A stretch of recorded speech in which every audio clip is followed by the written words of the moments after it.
our conflict resolution series. And today we are on the topic emotional intelligence in conflict resolution. I am Gabriel Onovo, a peace consultant, a conflictologist, and an emotional intelligence coach. And also, I am an ADR practitioner. So, we're looking at emotional intelligence in conflict resolution.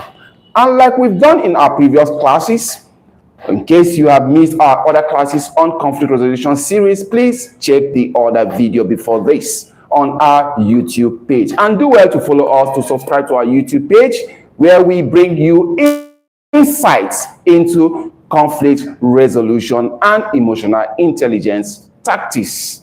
So, like we've done in our previous class, we'll be looking at 5 spectrums of emotional. So, we start with the first one, self-awareness in emotional intelligence. For you to be emotionally intelligent, you need to be self-aware. You need to be conscious of your emotions. You need to know what you are feeling, self-awareness, and as well, understanding the feelings of others. You need to understand your emotions and be able to understand the emotion of others. And we have what we call self-control.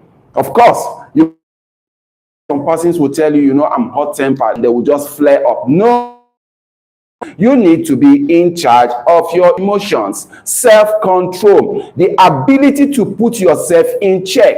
And like we've often said, if you find yourself in a tense or in an anger situation, one of the things you need to do is to pause.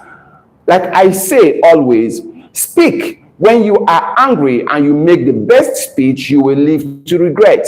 When you are angry and you need to say something, brother, just pause. Sister, pause.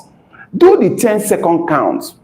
Close your mouth, count 10 or count 30 in seconds. You discover that your tension is being regulated. So we have what we call self-regulation, so that you be in control of the emotion. We've seen scenarios where people flare up, lost control, and ended up in jail, or probably did some things that they were sorry for or regretted all their lives. So emotional intelligence, the ability to be what? Self-control. Then the third one, we have what we call empathy. What is empathy? Empathy is the ability to understand the feelings of another person, so to speak, to put yourself in the shoes of another person.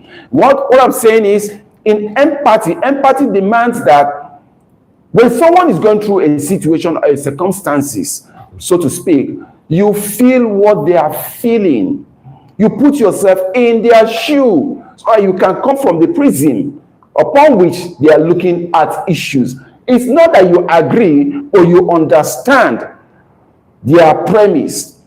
And then we have what we call motivation. Motivation.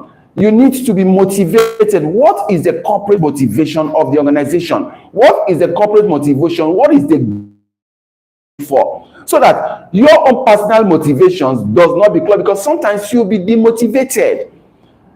Probably you just got disappointed and you feel down. But when you remember what is motivating you, the corporate motivation, the over to keep you going. And we have the last one, we call it to understand others and your ability to interact with other people. So people, that is our tip for today on our conflict resolution series. Remember, we said emotional intelligence in conflict resolution. And the first one we dropped was what?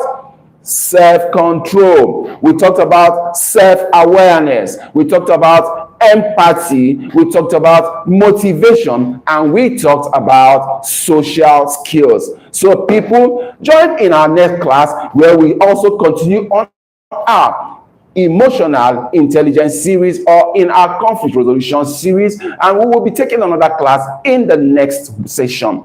Don't forget to subscribe to our YouTube channel or follow us on Facebook, or link or Click the link of our WhatsApp platform to get more insightful tips on conflict resolution. See you in the next class. Thank you.